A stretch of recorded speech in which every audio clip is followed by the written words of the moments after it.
Gonzalo Sánchez, Alberto Pimienta e Ignacio Dávalos están fuera de la tribu, tirando netas sobre comunicación política, porque las ideas escapan de la manada. Fuera de la tribu. ¿Cómo están todos? Bienvenidos a un episodio más de Fuera de la Tribu. Saludos a quienes nos siguen a través de redes sociales. ¿Cómo estás, Nacho Dávalos? Excelente, Gonzalo Sánchez. Alberto Pimienta, ¿cómo estás? Hola, muy contento. ¿Les parece que arranquemos con España?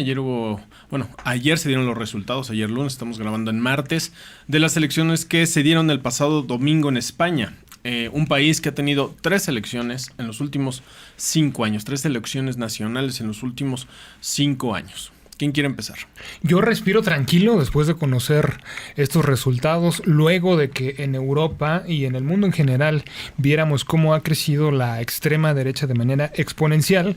Creo que es una buena noticia para los progresistas del mundo que una opción de izquierda, como es el Partido Socialista de España, sin ser, digamos, de lo más progresista, pero bueno, dentro del espectro del centro, la parte que se declina hacia la izquierda, se haya afianzado y haya avanzado en el poder de España.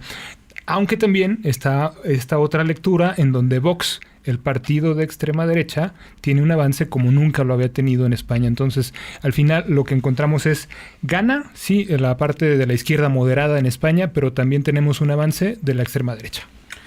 Sí, todos esperaban que Vox pudiera haber tenido una participación mayor porque se había tenido concentraciones importantes, cierto movimiento en redes sociales, ciertas posturas que son, digamos, para un particular círculo de España atractivas, desde su nacionalismo, desde ciertas, digamos, idiosincrasias que todavía se mantienen en el lado conservador de España, pero apenas logró 24 asientos en la Cámara de Diputados allá, que es el Parlamento, digamos. Que se los quitó al PP, ¿no? Que se los quitó al PP, la matemática. que es el gran perdedor. Pasó perdió 71 escaños, se quedó solamente con 66. Diríamos que el Vox se queda con 24. Ciudadanos, el otro partido de derecha, liberal, medio extraño, ganó 25 para llegar a 57.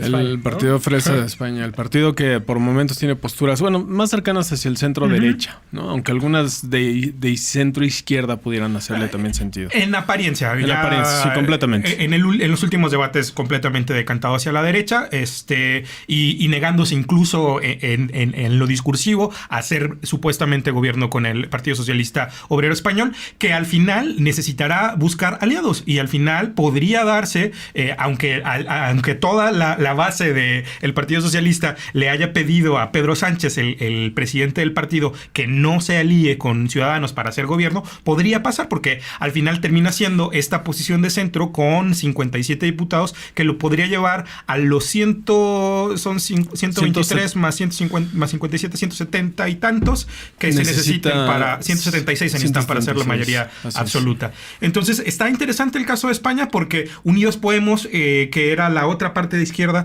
pierde también 26 escaños, una pérdida considerable, a pesar de que pues tenía ciertas reivindicaciones que son muy notables en el votante español, pero aún así pierde 26 escaños. ¿A qué lo atribuyen? A mí lo más notable de la jornada electoral me parece eso, una opción que sigue siendo fresca, no con la frescura que tuvo cuando surgió, desde luego, pero que sigue siendo fresca como es Podemos y que, como dice Pimienta, reivindica varias posiciones progresistas y de izquierda y que tienen que ver con derechos y libertades. Pierde escaños, da un paso, es decir, pierde algo así como el 30% de lo que había ganado en las pasadas elecciones. ¿A qué lo atribuyen? ¿Esos votos a dónde se movieron? ¿Se regresaron al PSOE? Vamos a hacer una operación matemática y dividamos el espectro político en dos. Está la derecha y la izquierda. Lo que habíamos tenido hasta hace poco tiempo es que la opción de centro-izquierda había bajado la buena recepción que tenía, digamos, entre el electorado español y había subido la opción más extrema izquierda, representada por Unidos Podemos. Luego, después de este primer resultado, donde empezamos a ver ya un claro descenso en las preferencias. Y lo que ocurre en la otra mitad, en la mitad de la derecha, donde tenemos a los de centro derecha y los de extrema derecha, pues es justamente lo contrario. Baja completamente la opción del centro derecha y sube la extrema derecha. Me parece bien interesante lo que ocurrió en este proceso electoral, porque evidentemente no podríamos decir que consumimos medios españoles, pero sí hay estudios al respecto sobre cómo desde la comunicación comunicación se dio la participación de los distintos partidos. Y en el caso de Vox, en particular, que es, digamos, la gran novedad en el espectro político de España, tuvo una apuesta clarísima hacia el tema de los medios digitales y las redes sociales. Ellos apostaban a que a partir de estos canales iban a lograr tener una disrupción absoluta.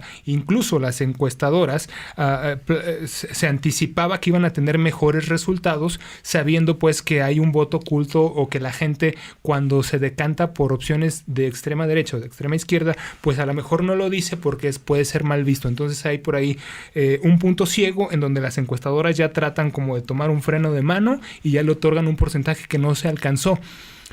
Desde la comunicación, ¿qué ocurrió con Vox y su apuesta por las redes sociales y los medios digitales? Pues que fue una apuesta completamente equivocada.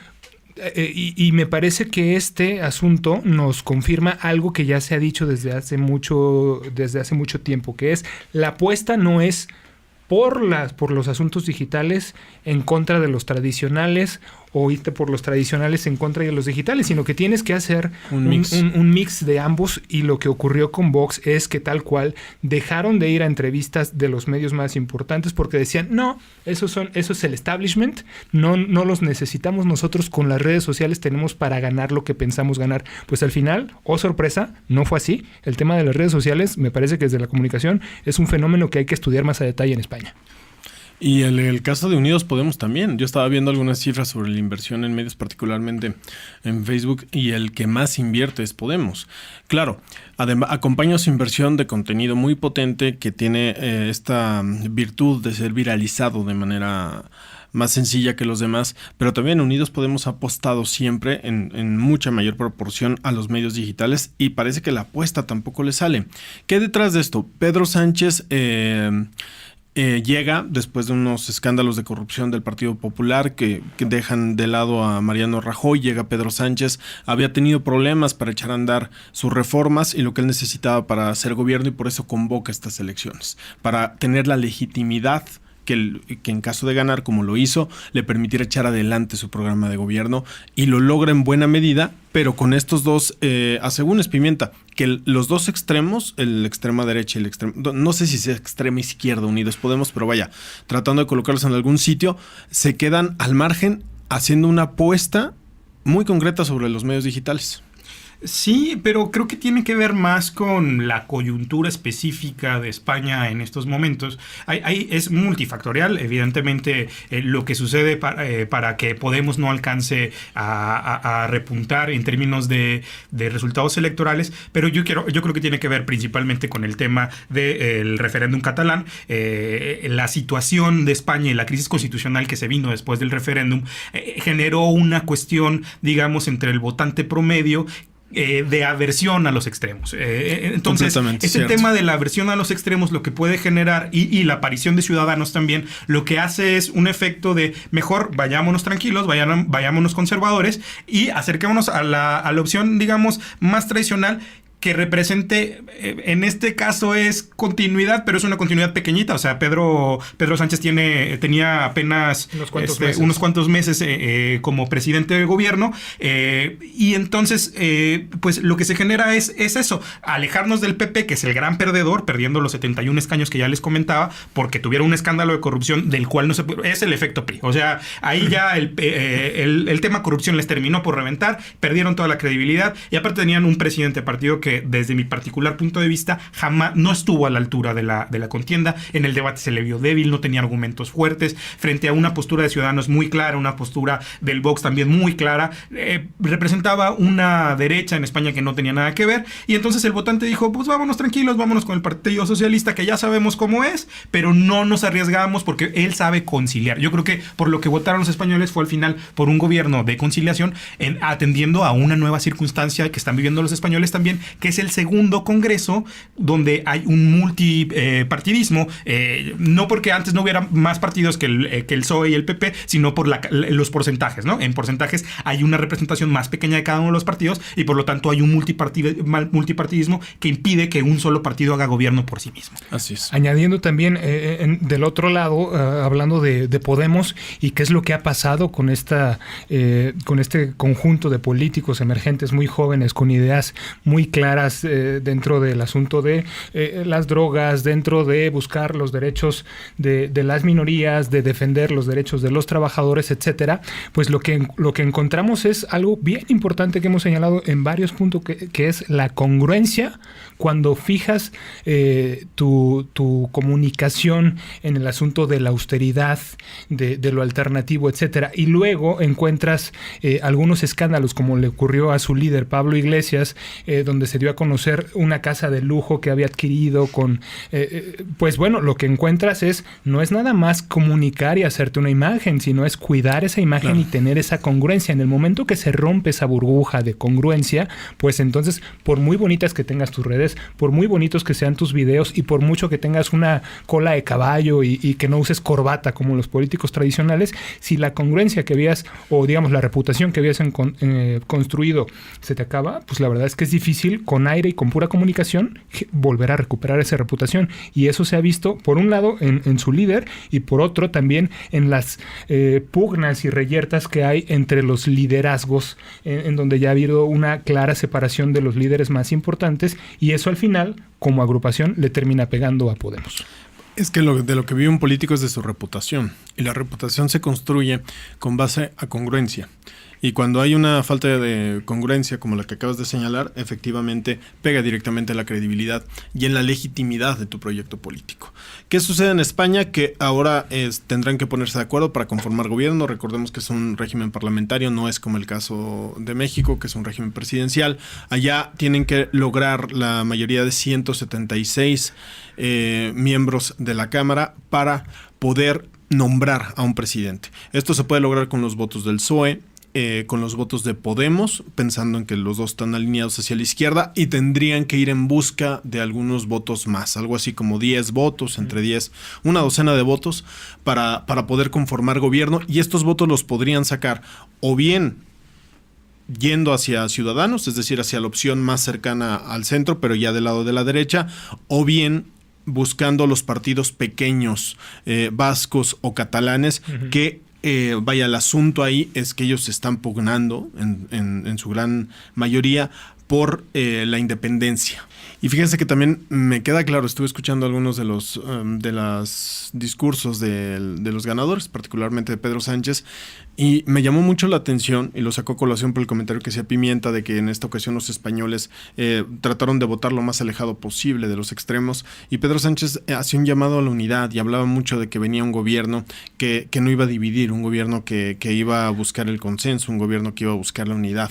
Y yo decía, no estaremos viendo en España, en el 2019 en España, estaremos viendo lo que se puede configurar en México hacia el 2024, si esta narrativa, ya hablando del caso mexicano, de la Cuarta Transformación, sigue o le siguen instalando esta narrativa y ellos no hacen nada por quitársela de encima, de dividir al país, no será la próxima candidatura ganadora de México aquella que haga un llamado a la unidad. Me quedé con ese pensamiento y no lo quise dejar de decir. Yo no sé qué dirás tú, Pimienta. Yo, para ser muy sintético, veo dos opciones. Una, en donde este escenario en efecto es posible, es decir, que la gente dentro de este panorama de división en el centro vea una opción, o la otra es que sigamos y se siga subrayando esta división de manera tan violenta que entonces es posible que nos vayamos al otro extremo, como ocurrió y como acaba de ocurrir en otro punto importante del globo, en Brasil, en donde pasar de un proyecto de izquierda se pasó directamente a un proyecto de derecha. Extrema derecha. Entonces, me parece que son los dos escenarios en donde todavía hay camino por recorrer, y los factores que tengamos en el futuro inmediato serán los que determinen si es el escenario A o el escenario B.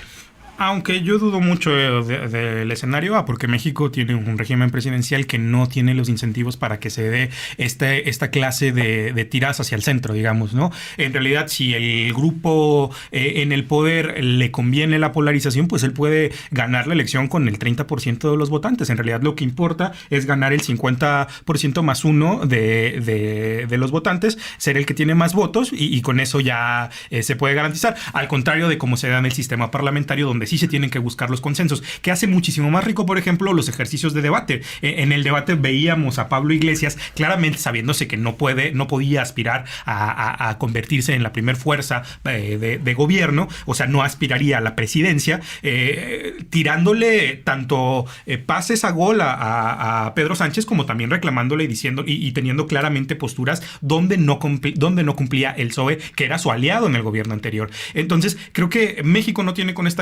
características de un gobierno parlamentario. Sería interesante que se pudiera ver una reforma que tanto se ha hablado de hacer una reforma de la forma de gobierno de México, pero creo que estamos todavía muy lejos de eso y México en la polarización todavía da para rato. Muy bien, si les parece bien, vamos a algún mensaje por ahí de nuestros patrocinadores y volvemos. En Sociograma conectamos, generamos contenido de valor, comunicación bien dirigida, hacemos estrategia para líderes, gestión digital personalizada para que tu negocio o empresa conecten con tus clientes y generen más ventas. Escríbenos a contacto@sociograma.mx o llama 3325 18 33 33. Ya estamos de regreso, si les parece, ahora regresamos de este lado del continente. ¿Qué está sucediendo en México, Pimienta?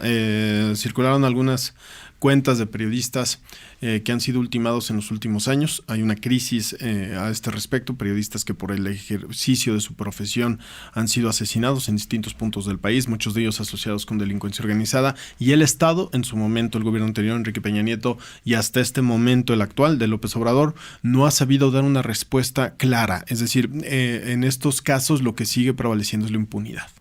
Sí, así es. Y a propósito de que el 3 de mayo se celebra el Día Mundial de la Libertad de Prensa, una asociación civil llamada Propuesta Cívica, dirigida por Sergio Aguayo, y Twitter se unieron para hacer un ejercicio, digamos, peculiar, donde se revivieron a 4 periodistas que fueron ultimados por la delincuencia organizada: José Armando Rodríguez El Choco, Moisés Sánchez, Miroslava Brecht y Javier Valdés. Las 4 personas, con permiso obviamente de los familiares, ahora tienen una cuenta de Twitter y nos platican a través de su cuenta de Twitter qué es lo que estaban haciendo y por qué fueron asesinados. Muy bien, es un ejercicio que a mí se me hizo no solamente muy novedoso, sino profundamente interesante. Creo que lo que puede arrojar este tipo de ejercicios en términos de sensibilizar a la sociedad, en términos de hacer visible este tipo de problemáticas que afectan a toda la sociedad, porque el hecho de que los periodistas no puedan hacer su trabajo en libertad y el Estado no pueda garantizarles ya no solamente su protección, que estaría obligado, sino garantizar que ante algún atentado en donde pierden la vida o en donde resultan heridos, los responsables sean castigados y llevados ante la justicia. Me parece que este tipo de cosas sí hacen que la sociedad voltee a verlas. Sí, igualmente yo celebro la parte de la innovación en la comunicación para poner el acento en temas que me parece que están en el aire, que nos duelen a todos y que nos recuerdan lo trascendente que son. Me parece también a resaltar que un tanto se queda pues en un círculo pequeño, en realidad no termina tocando, digamos, a las audiencias que hubiera podido esperarse, y lo que nos toca quizá desde esta mesa es analizar o pensar qué otras herramientas desde la comunicación se hubieran podido sumar para que en efecto esto llegase. Se me ocurre, por ejemplo, no sé, un video en donde justamente reflexiones de estos periodistas que ya se señaló Pimienta, en donde tienen trayectorias muy importantes y tuvieron reflexiones a lo largo de su vida y sobre todo en los últimos años, en donde tal cual hablaban del peligro de ejercer el periodismo y cómo enfrentaban con valor ese peligro al que se enfrentaban todos los días. Pues a ver, pensemos en un video donde se haga lectura de la postura de estas reflexiones y donde veamos en ese video algunas de las imágenes que nos duelen, y quizá a través de un video habría llegado a otros puntos más que solamente unos tweets que hubiéramos podido leer. Me parece que también ahí es celebrar la parte de la innovación, pero también recordar a ONGs o a movimientos como este, en donde también tenemos que explorar otras herramientas para que ese mensaje, que es valiosísimo, llegue a a todas las dimensiones que podría llegar.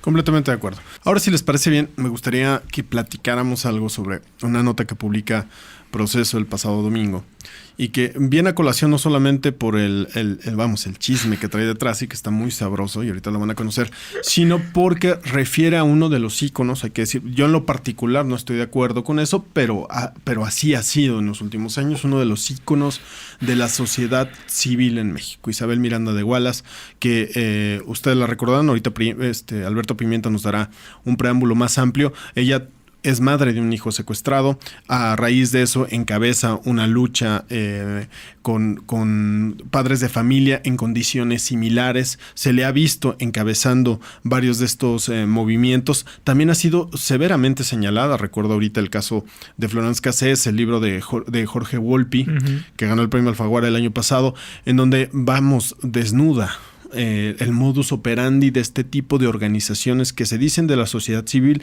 pero terminan favoreciendo intereses de otro tipo, intereses políticos de los gobiernos en turno, intereses que van mucho más allá, que se alejan muchísimo de lo que son los intereses que debe tener una organización de la sociedad civil.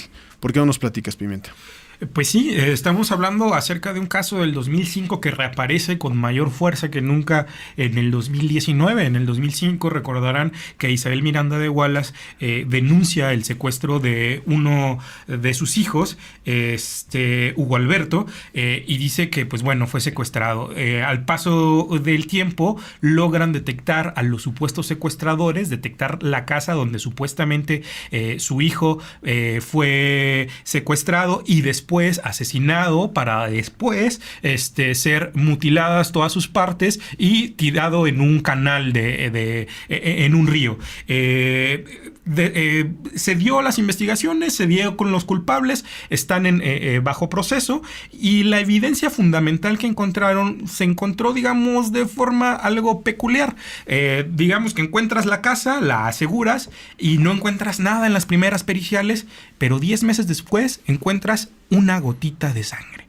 Y esa gotita de sangre es la que este domingo queda en duda porque Ricardo Rafael hace un reportaje en la revista Proceso donde anuncia que Isabel Miranda de Wallace tuvo un hijo, su hijo Hugo Alberto fue en realidad hijo de su primer matrimonio, que es con un primo que ella tenía, y por lo tanto la prueba que tienen ahí, que dio en los resultados de ADN, que era compatible con la sangre de el señor Wallace, su segundo esposo, pues resulta que él no podría ser cierta, porque si tuvo el hijo con uno de sus primos, pues en realidad no tendría esta compatibilidad. El ADN tendría que ser otro. El ADN no sería compatible y por lo tanto, pues entonces el caso se está tambaleando. Bueno, eso al menos dice Ricardo Rafael, que es evidencia suficiente como para que se pueda revisar el caso de todas estas personas que están sentenciadas o procesadas por el secuestro, asesinato y desaparición de Hugo Alberto, y lo que vemos es ante esto diversas reacciones, incluyendo la del presidente Felipe Calderón, que fue, digamos, el principal promotor de Isabel Miranda de Wallace y hoy es su principal defensor, que incluso le dio el premio de derechos humanos en el 2007, 2000, alguna cosa así. Y pues bueno, estamos ante un escándalo y hoy el presidente, pues el expresidente presenta un tuit donde acusa a Ricardo Rafael de no tener nada de sensibilidad. Sí, tal cual. Lo que dice Felipe Calderón me parece que es de señalar, porque lo que hace es un seguimiento de la defensa a la figura de Isabel Miranda de Wallace, claro, siendo durante su administración cuando se da todo este proceso y la actuación dudosa en muchos niveles por parte de la Procuraduría General de la República, cargo de Genaro García Luna, pues no le queda otra, pero digamos, lo que nos está sobre lo que está arrojando luz este caso, más allá de lo que se podría entender un poco como la parte de la pugna entre dos actores, un periodista y un activista, y la historia detrás de la sangre y de si es hijo o no es hijo, que podría parecer un tanto superficial. Lo que está debajo de todo eso es cuáles son los procedimientos judiciales que se llevan, y además la espectacularización de los temas de seguridad, que al final, cuando se terminan exhibiendo, como recordemos casos como el de Florence Cassé, del cual, por cierto, a todos los podescuchas, súper recomendable la última novela al respecto de Jorge Volpi, que ganó el premio Alfaguara, y que relata de una manera espectacular y desnuda, digamos, todas estas falencias en donde la espectacularización de los temas de seguridad terminan tal cual acabando con la imagen o la confianza que podemos tener los ciudadanos en las herramientas de justicia. Y si no tenemos esa confianza, pues entonces ¿cómo poder creer, digamos, en nuestras autoridades? Ese mismo caso es el que se podría estar develando con lo que nos da a conocer Ricardo Rafael. Es así de claro. Hay personas, presuntos delincuentes, condenados ya por este delito de secuestro y el asesinato del hijo de Isabel Miranda de Wallace, y estarían purgando una condena, a lo mejor sin razón, porque sí. Si el ADN no corresponde, si esta gota de sangre arroja un ADN que es distinto,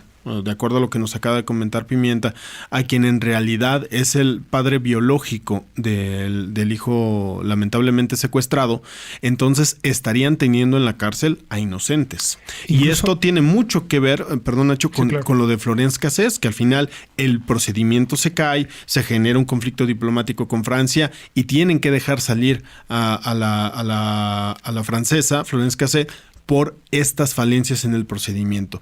Esto se parece mucho a aquel caso, mucho. Y sale a colación sobre todo porque Isabel Miranda de Wallace fue un alfil en el gobierno de Felipe Calderón. Y en este caso de Florence Cassé fue un alfil para defender ese caso, para defender la actuación de la Procuraduría en aquel momento. Y finalmente es la Suprema Corte, la entonces ministra Olga Sánchez Cordero, quien echa abajo esta tesis, y con eso Florence Cassé sale y finalmente se recluye en Francia, donde actualmente vive y radica. ¿Quién es Isabel Miranda de Wallace? Isabel Miranda de Wallace fue candidata además a la jefatura de gobierno del Distrito Federal por parte del PAN. ¿Qué estamos descubriendo? ¿Qué hay debajo de este iceberg? Justo esto es lo que comenta Ricardo Rafael, porque esta es una historia de la cual en este momento podríamos estar pensando que podría ser el culmen. No lo es. Dice él, ha estado estudiando el caso de manera extenuante, son miles y miles de fojas las que ha estado revisando, y su intención, evidentemente, ha llegado a este nivel, pues es llegar hasta el fondo del asunto. Pero lo que dice él es que este podría ser el caso del mayor engaño de la justicia mexicana en el último siglo. Si esto es así, entonces lo que tendríamos es, en el caso de Florence Cassé, lo que vimos es cómo la autoridad, a través de sus métodos, termina por aniquilar la confianza que podemos tener en esa misma autoridad.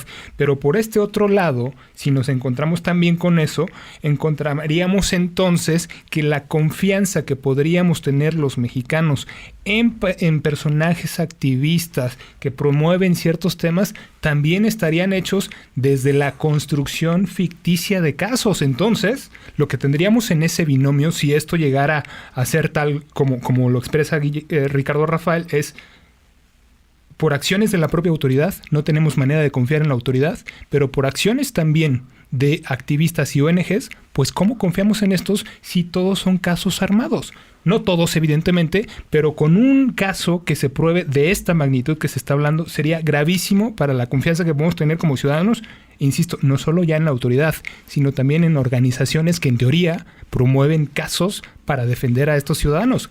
Sería tristísimo que esto ocurra. Tristísimo. Sí, sin duda, yo no metería a todas las organizaciones de la sociedad civil en el mismo saco. Me parece que el caso de Isabel Miranda de Wallace es un caso muy particular por el juego que jugó, valga la redundancia,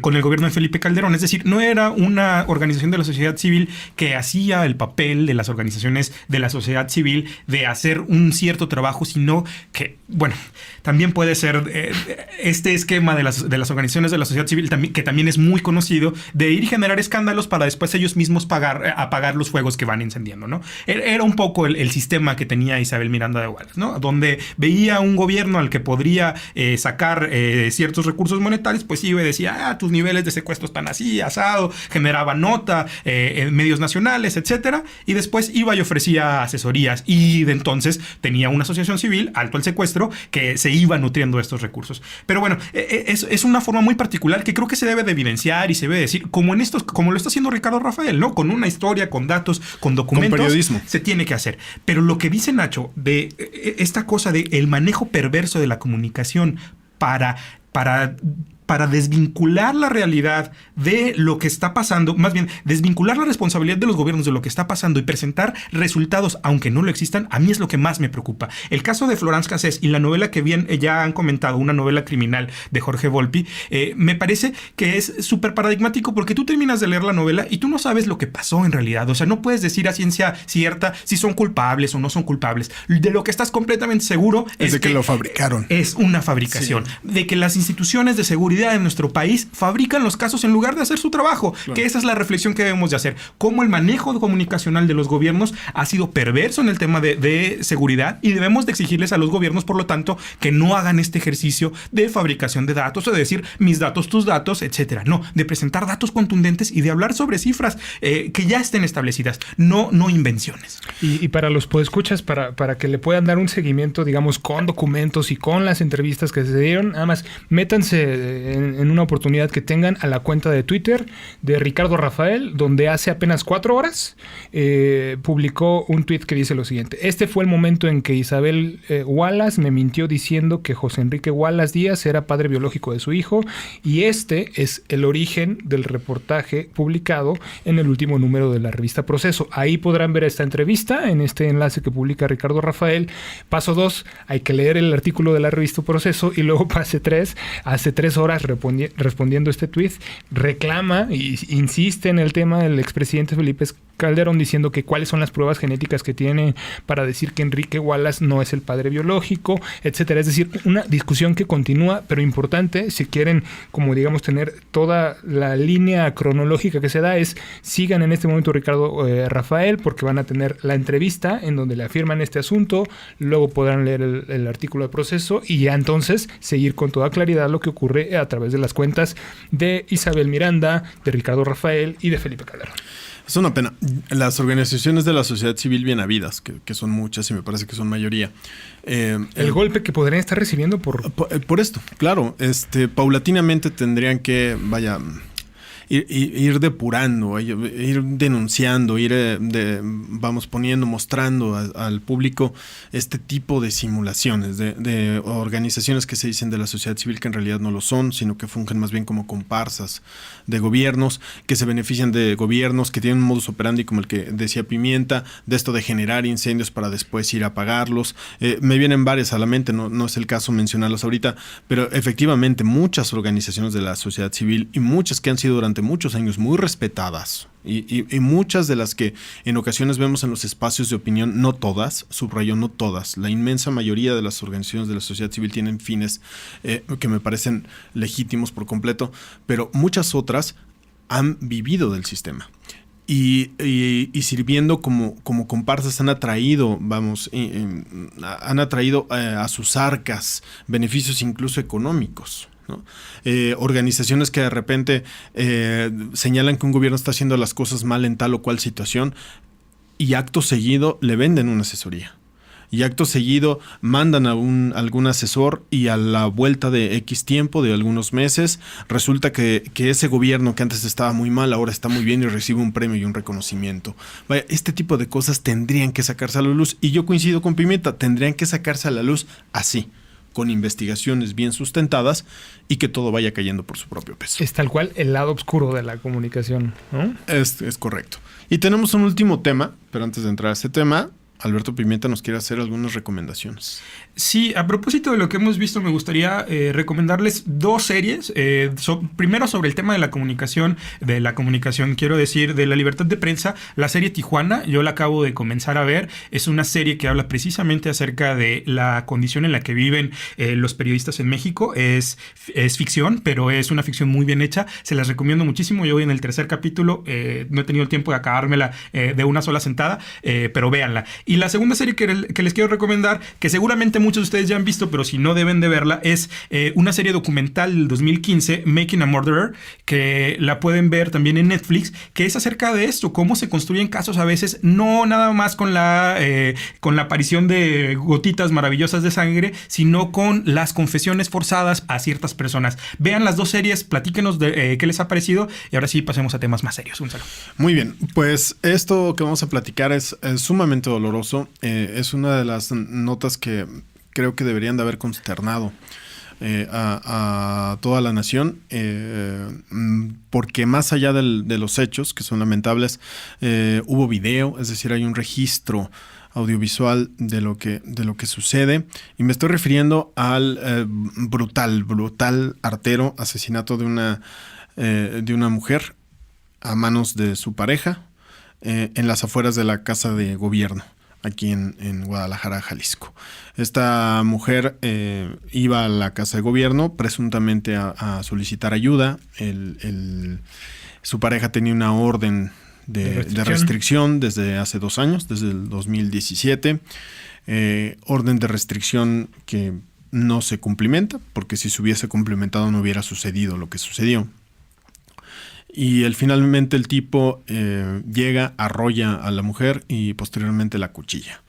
Ante esto, los elementos de seguridad de la Casa de Gobierno lo que hacen es someter al tipo y finalmente también el tipo pierde la vida en el forcejeo. Pero vaya, la escena es brutal. Y lo que habla, Nacho, más allá de dónde haya sucedido, más allá de que haya sido aquí en Jalisco, me parece que este es un tema que involucra a todo el país y del cual ningún estado está exento. Habla de la condición, de violencia brutal, constante, cotidiana, en la que viven millones de mujeres y de la cual no nos damos cuenta hasta que suceden casos como este, hasta que vemos escenas como estas, que damos cuenta de los procesos de violencia en la que viven muchas mujeres y que están completamente normalizados. A veces la realidad termina escupiéndonos en la cara.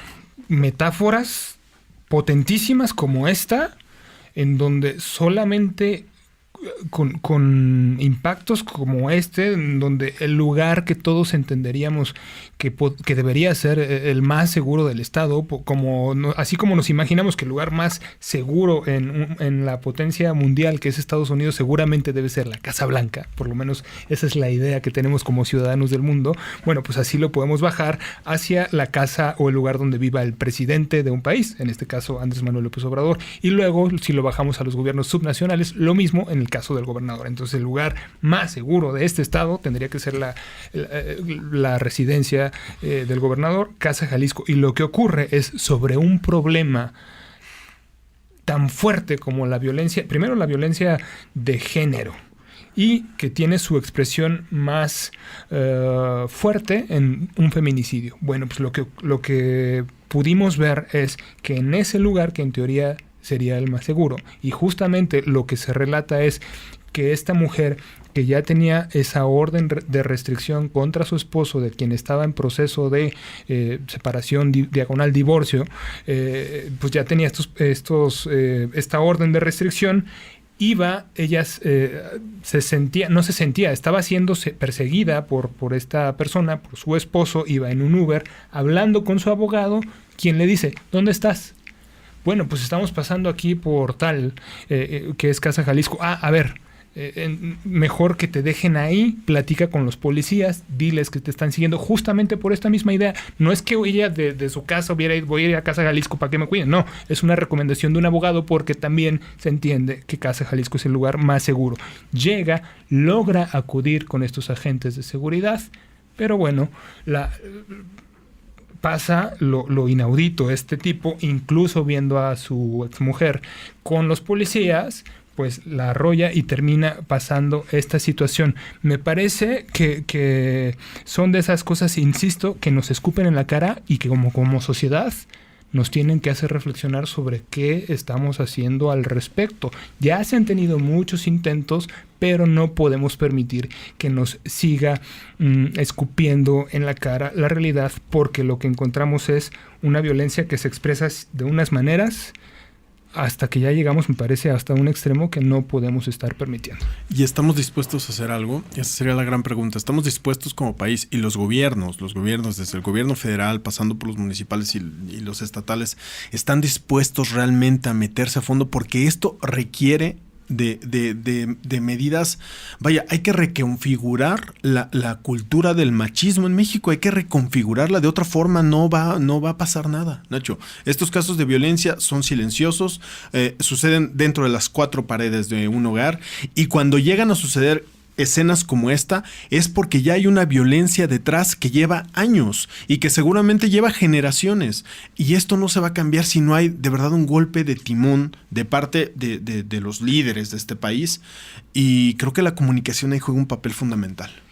Pues yo no sé si sea posible solucionarlo o no sea posible solucionarlo. Lo que sí creo es que todas las esferas de gobierno han quedado en deuda, y que el tema de la comunicación, como bien dices, ha quedado también muy en deuda. Y revisemos el caso de Jalisco en particular, revisémoslo a la luz de lo que sucedió con el Instituto Jalisciense de las Mujeres, que fue desaparecido en una polémica con las organizaciones feministas del Estado, porque se iba a generar una Secretaría de la Igualdad Sustantiva, que antes no se llamaba Entre Mujeres y Hombres, eso se logró después, y se iba a pasar para allá como una subsecretaría. Después, por la presión de estos mismos grupos feministas, se logró que se transformara esta Secretaría de Igualdad Sustantiva a Secretaría de Igualdad Sustantiva entre Mujeres y Hombres, y que se convirtiera en el mecanismo de protección de las mujeres del gobierno del Estado. Es decir, lo que habían pedido las feministas desde un inicio, que se elevara a Secretaría el instituto en lugar de dejarlo como instituto.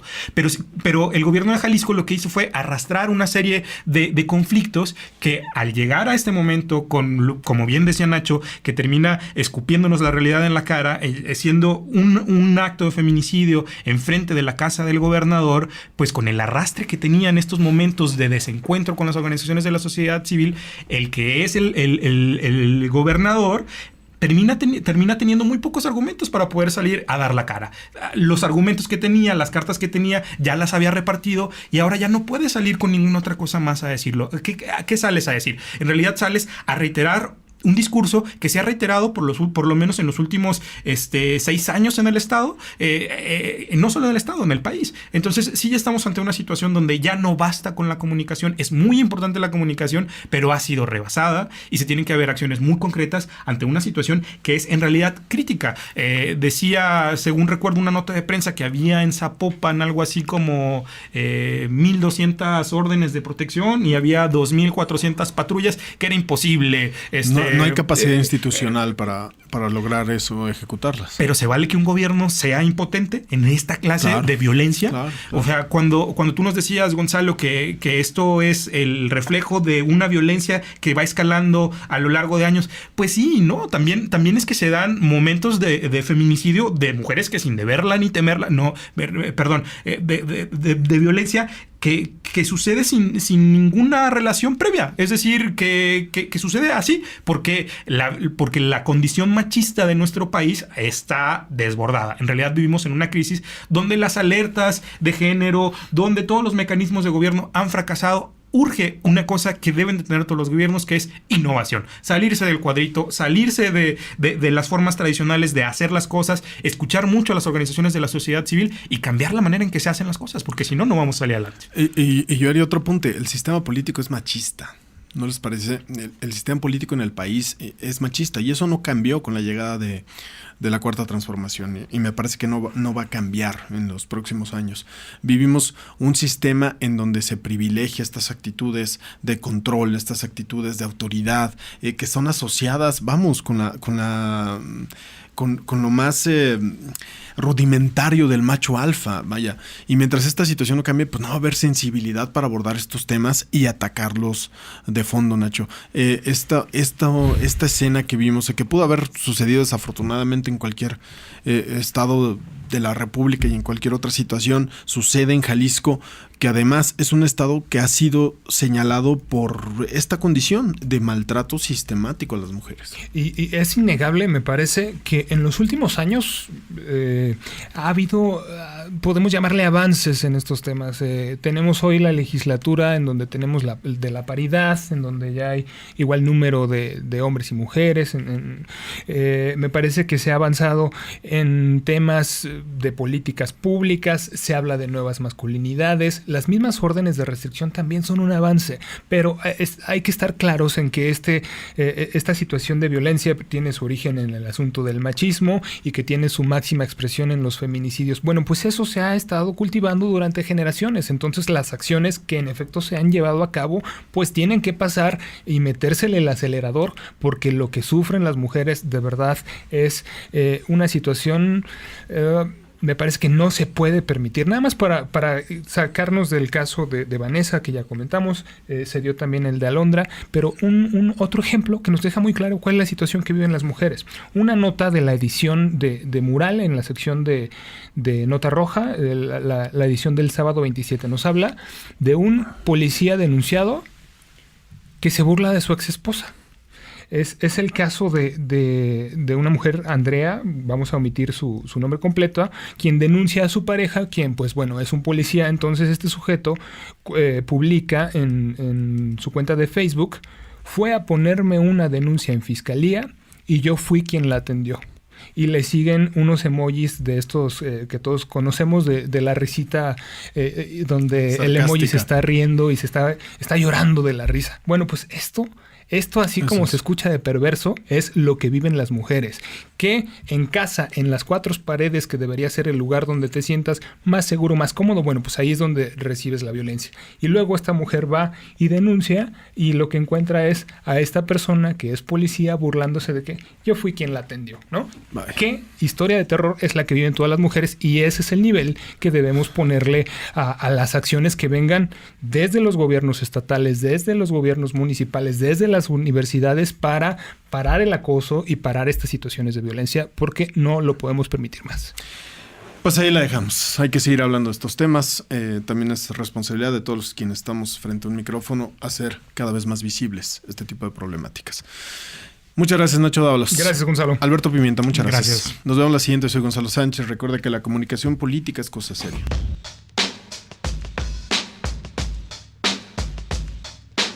Gonzalo Sánchez, Alberto Pimienta e Ignacio Dávalos están fuera de la tribu, tirando netas sobre comunicación política, porque las ideas escapan de la manada.